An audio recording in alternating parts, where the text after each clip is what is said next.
Assalamualaikum warahmatullahi wabarakatuh.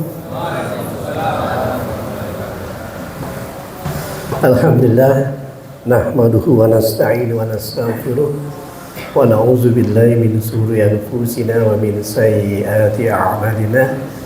May yahdihillahu fala mudilla lahu wa may yudlil fala hadiya lahu.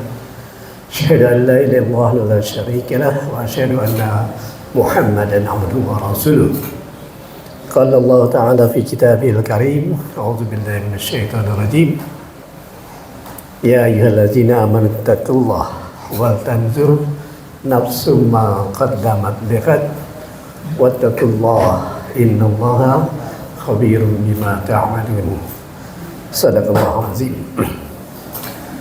Pertama dan utama, mari sama-sama kita panjatkan puji syukur kepada Allah Subhanahu wa taala yang atas perkenannya, atas rahmat serta hidayahnya, malam hari ini kita masih bisa menjalankan kewajiban kita untuk sama-sama menikmati sajian terakhir malam Ramadan pada malam hari ini untuk tahun ini.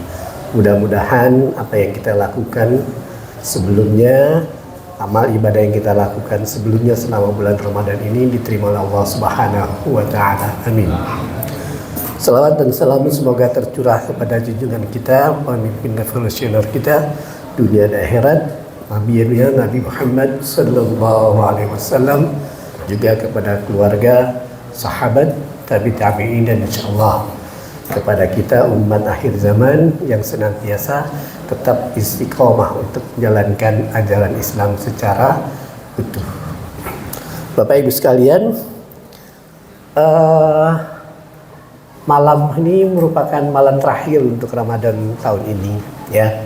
Saya dapat share dari Pak Ketua di kelompok, di grup.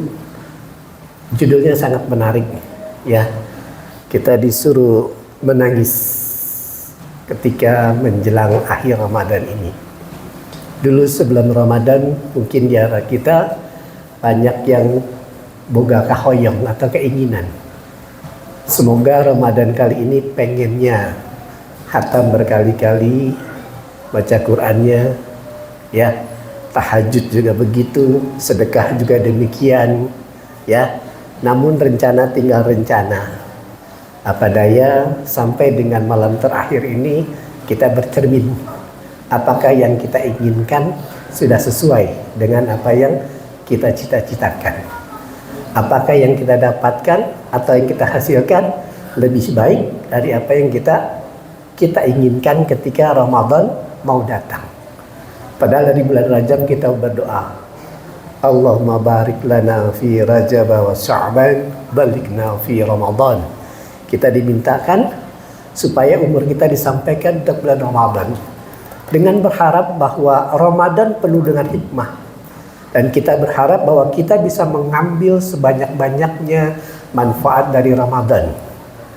Namun faktanya sekali lagi kita sendiri yang mengetahui apakah yang kita inginkan atau apakah yang kita mau selama Ramadan ini sudah tercapai atau tidak. Atau jangan-jangan malah Ramadan nanti lewat begitu saja. Dalam satu riwayat dikatakan ketika Rasulullah mau menaik ke mimbar, Rasulullah mengucapkan amin, amin, amin 3 kali, ya. Para sahabat nanya, ya Rasulullah, di antara kami tidak ada yang berdoa, kenapa engkau mengucapkan amin? Maka Rasulullah mengucapkan, Jibril sebagai pemimpin para malaikat berdoa, maka aku aminkan. Salah satunya adalah, ya Allah, jangan diterima orang yang Ramadan datang kepadanya tapi dia tidak mendapatkan manfaat berupa ampunan dari Allah Subhanahu wa taala. Jadi Ramadan lewat berlalu begitu saja. Mudah-mudahan kita semua di sini tidak termasuk yang demikian. Karena yang mendoakan malaikat Jibril, makhluk yang demikian mulia, yang mengaminkannya pun Rasulullah SAW. Semoga kita terhindar dari itu semua. Bapak Ibu sekalian, sebagaimana kita pahami bersama atau kita maklumi, mungkin kita semua udah hafal ya soal ayat dari kewajiban puasa ini. Ya, surah Al-Baqarah, ya ayyuhallazina amanu kutiba alaikumusiyam kama kutiba alal ladzina min qablikum la'allakum tattaqun. Yang jadi persoalan, tidak semua manusia dipanggil untuk melaksanakan Ramadan. Artinya jangan aneh kalau banyak di antara rekan-rekan kita yang nggak puasa. Nggak apa-apa, memang mereka tidak dipanggil. Yang dipanggil bukan orang Islam saja, ya, tapi levelnya bukan cuma sekedar percaya saja, tapi harus masuk kategori beriman. Jadi orang yang puasa itu kategori imannya selevel, lebih tinggi dibanding yang cuma sekedar mengaku Islam saja. Begitu juga di akhir ayatnya disebutkan la'allakum tattaqun. Tujuannya adalah untuk bertakwa. Yang jadi persoalan, puasa dilakukan kalau dengan syariat yang benar, maka ujungnya adalah la'allakum tattaqun, supaya kita menjadi orang yang bertakwa. Yang jadi persoalan, kita sudah 29 hari untuk 28 hari ya, besok 29 hari. Bagi yang puasa 29 hari, ada juga yang besok 30 hari. Ya, apakah selama 30 hari ini kita sudah sesuai melaksanakan ibadah dengan yang Allah kehendaki? Ya, untuk itu kita perlu bermuhasabah, ya, introspeksi diri. Umar bin Khattab mengucapkan hasibu qabla an tuhasabu. Berhitunglah kamu, hisablah diri kamu sebelum Allah menghisab nanti kita di yaumil akhir. Begitu juga dengan Ramadan ini. Targetnya takwa. Pertanyaannya, kita sampai nggak ke level takwa itu? Ya. Jadi yang Allah kehendaki ketika kita puasa adalah takwa, kebaikan. Ya. Puasa bukan cuma sekedar nahan lapar dan haus saja sebagaimana kita pahami, ya.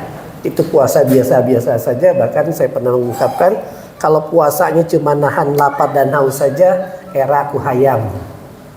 Hayam puasanya 21 hari, nggak makan, nggak minum, nggak bergerak, diam di atas telurnya, ya, nggak makan, nggak minum, nggak bergerak.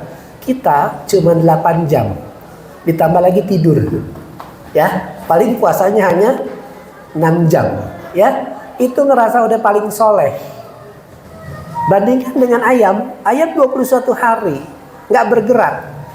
Jadi kalau kita mengamalkan puasa kita cuma karena lapar saja, era Hayam. Begitu juga dengan ulat, kepompong. Dari ulat dia berubah menjadi kepompong, kemudian dia berubah menjadi kupu-kupu. Sama, itu juga nggak makan, nggak bergerak. Begitu juga dengan ular. Ya, ketika dia mau mengganti kulit ular itu, maka dia nggak bergerak sampai kulitnya terkelupas. Tapi akhir dari puasa-puasa itu sesuatu yang indah. Ayam berbuat demikian, ujung-ujungnya anaknya bisa bertelur, menjadi anak ayam yang baru. Ya, ulat menjadi kepompong, kemudian menjadi kupu-kupu yang indah untuk dipandang. Begitu juga dengan ulat. Dia bermetamorfosis menjadi kulit yang lebih baik.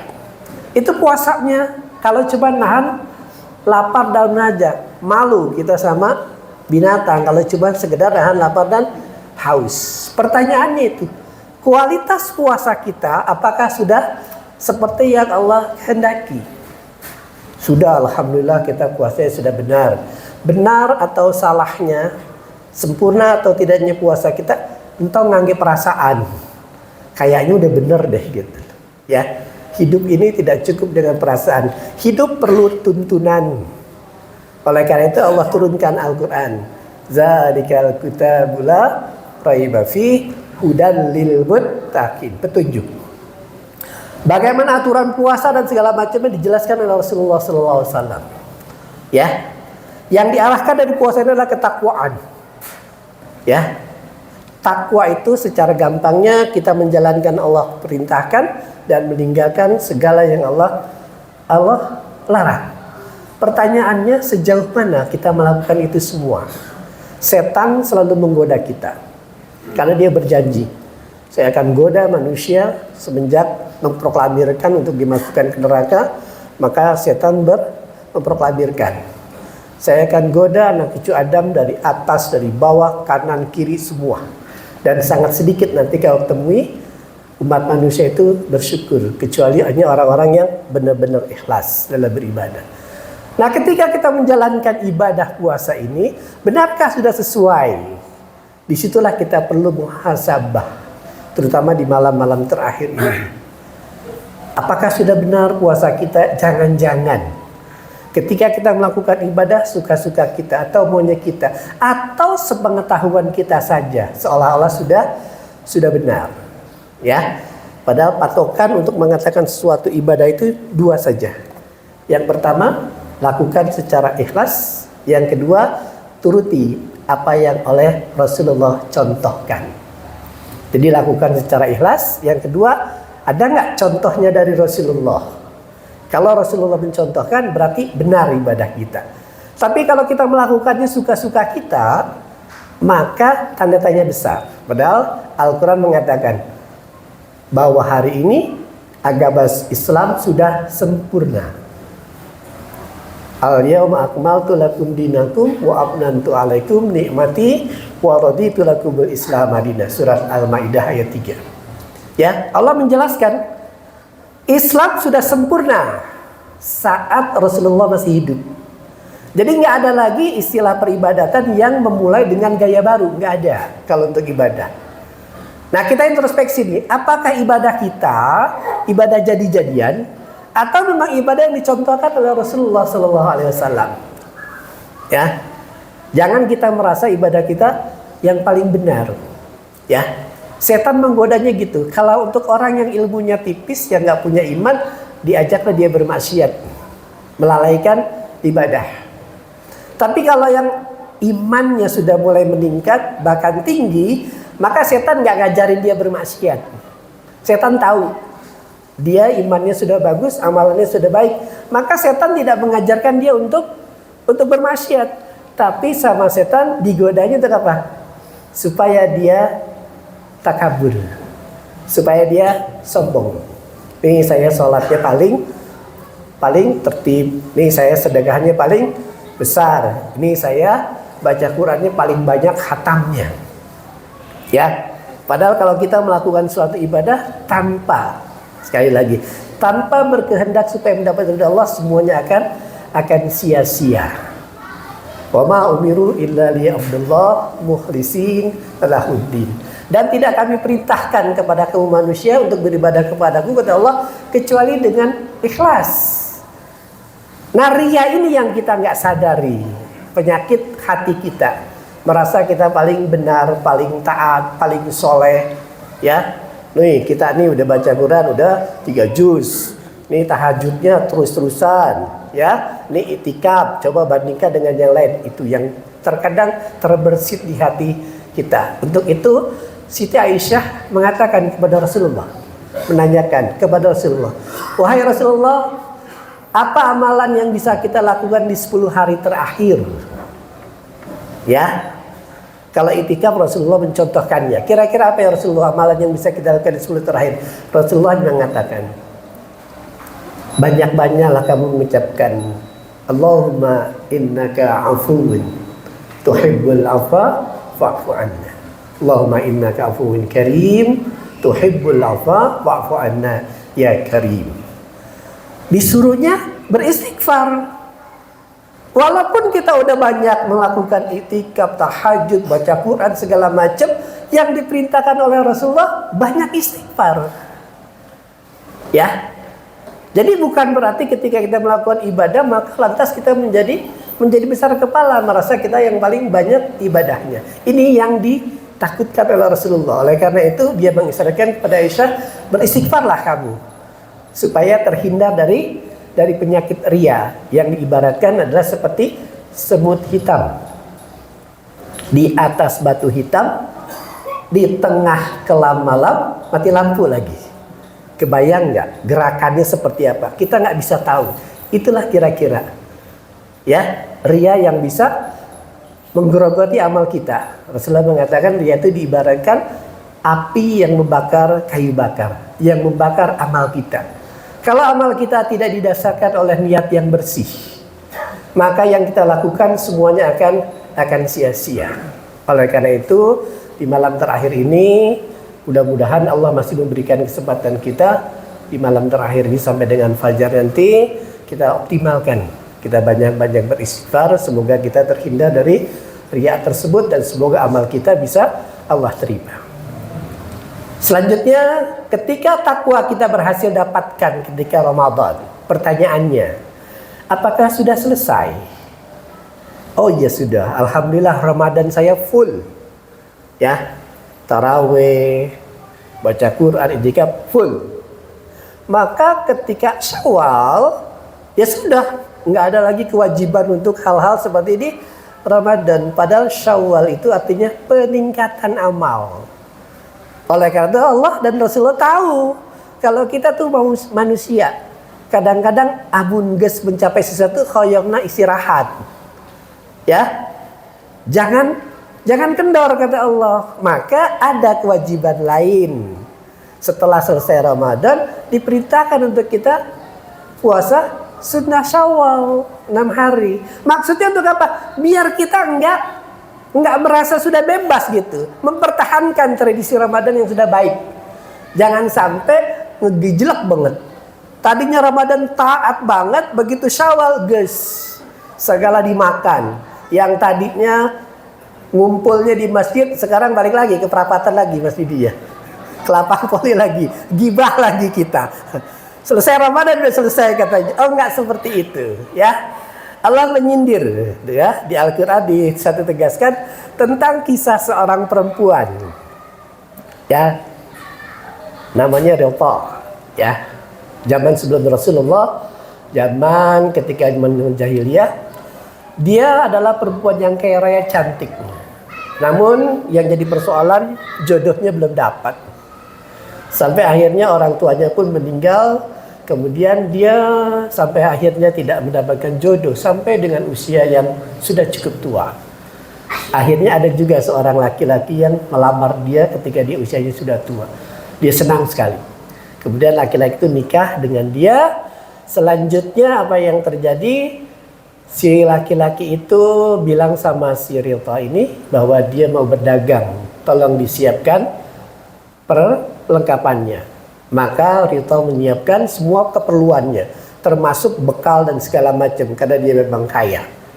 Bilangnya hanya 2 bulan. Ternyata mungkin kayak Bang Toyib ya, 2 kali purnama, 2 kali lebaran gak balik-balik dia. Akhirnya Rita pun bertanya kemana sang suami ini. Akhirnya disamperin ke kampungnya. Ternyata ada di kampungnya. Ya, ditanya sama Rita, kenapa kamu gak balik-balik? Dia bilang, saya nikahin kamu karena harta kamu. Jadi sengaja saya porotin kamu gitu. Wah, kecewa sekali perempuan itu. Sampai akhirnya dia mengalami gangguan stres dan segala macam. Tapi dia masih cukup beraktivitas normal. Maka dia menyuruh orang-orang untuk mengobati kekesalannya. Orang-orang untuk memintal benang untuk menjadi bahan baju. Ya, semua orang datang, perempuan-perempuan itu bekerja, dia bayar setiap hari. Ya. Apa yang terjadi? Ketika pagi sampai sore orang-orang itu memintal baju menjadi benang, benang itu menjadi baju. Ketika malamnya orang Rita ini benangnya itu diurai kembali menjadi bajunya itu diurai kembali menjadi benang kembali. Dan itu terus menerus. Al-Quran mengibaratkan, jangan sampai kita seperti itu. Pertanyaannya apa hubungannya dengan puasa? Level kita ketika puasa la'allakum tattaqun, udah menjadi orang yang bertakwa. Takwa tuh pakaian, sebaik-baik pakaian adalah takwa kata Al-Quran. Udah jadi ini pakaian, yang jadi persoalan pakaian ini mau dipakai buat apa? Kalau Rito, pakaian ini diurai kembali menjadi benang kembali. Kita sudah capek-capek nih 29 hari puasa. Level kita naik ke takwa. Baju yang udah jadi, begitu Syawal diacak-acak lagi sama kita. Gibah lagi, ngerumpi lagi, ya, ngomongin orang, maksiat dan segala macam lagi, kembali ke posisi nol. Oleh karena itu, mari sama-sama malam hari ini, mumpung kita masih punya kesempatan, jangan sampai Apa yang sudah kita upayakan, apa yang sudah kita rintis selama Ramadan ini, walaupun tidak maksimal menjadi orang yang bertakwa yang sesungguhnya, paling tidak apa yang udah kita dapatkan hari ini semoga nanti bisa kita pertahankan selama bulan Syawal dan 11 bulan berikutnya, supaya kita tetap menjaga keimanan dan ketakwaan kita kepada Allah Subhanahu wa taala. Faqad yurjalu fi jaris soif burun wala burun lima jarahal lisan. Jikalau pedang lukai tubuh, masihkan ada harapan untuk sembuh. Jikalau lisan lukai hati, kemana obat hendak dicari. Mohon maaf atas segala kekurangannya. Billahi taufiq wal hidayah. Assalamualaikum warahmatullahi wabarakatuh.